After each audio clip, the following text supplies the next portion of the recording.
When I was 14 or 15 years old, I'd head down to Canadian National Exhibition Stadium in Toronto, pay $1, go to a Blue Jays game, and then walk around the Hockey Hall of Fame just staring at everything for hours. My friends used to say, "You're going to the Hall of Fame again?" I'd say, "Yeah." They'd say, "Same stuff there as last week." That was the point. I'd look at Howie Morenz's stick and think, how did he score so much with that stick? It was so straight and heavy. On some of the old sticks, you could even see the nail that joined the blade to the shaft.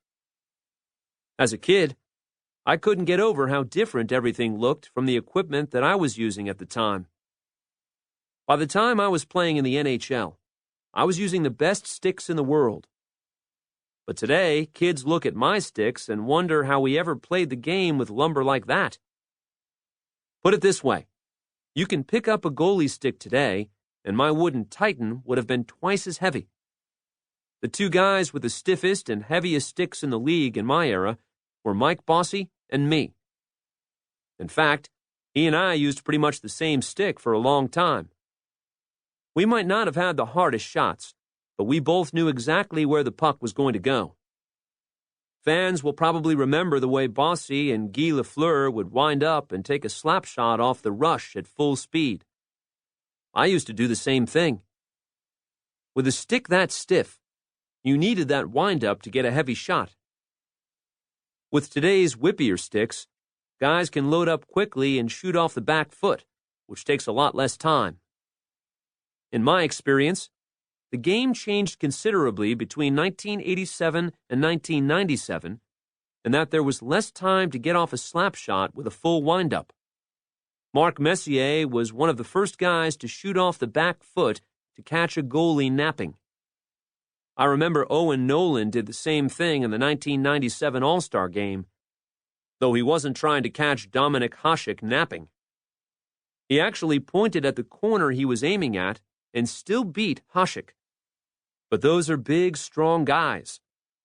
Now everyone is using a whippy stick and using the release to fool goalies into misreading the angle. A guy like Phil Kessel uses his stick like a slingshot.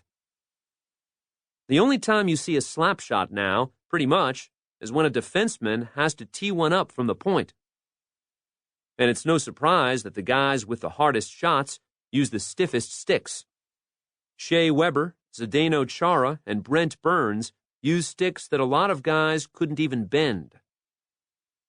In 1989, Jim Easton, who was a good friend of mine, came to me and said, "Wayne, we have this stick for you. It's a product you're going to love. We were able to make the stiffness that you like, but it's only a third of the weight." It was a two-piece stick with an aluminum shaft. I loved it. It was still very stiff.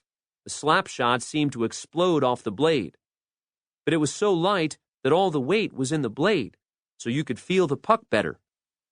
I thought, okay, that sounds good. Because, believe it or not, as a kid, I always used a light stick. My dad always said, "You gotta have a light stick."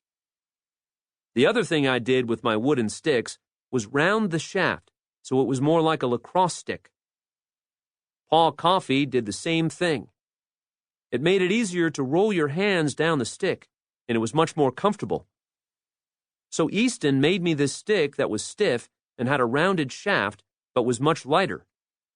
The first time I used it, I thought, wow, where's this been all my life?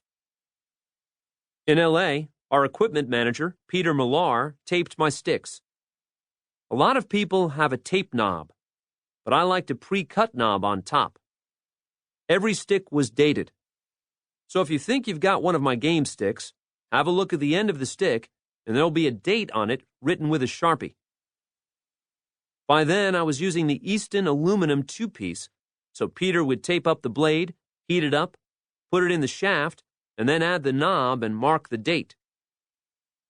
Very few guys used an aluminum two-piece at the time, so when I started using the Easton, it kind of changed hockey for a while, because everybody followed.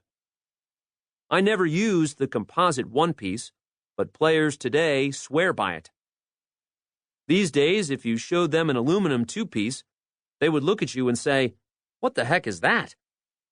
And I don't blame them because that's the way I felt back when I was looking at Howie Morenz's sticks when I was a kid.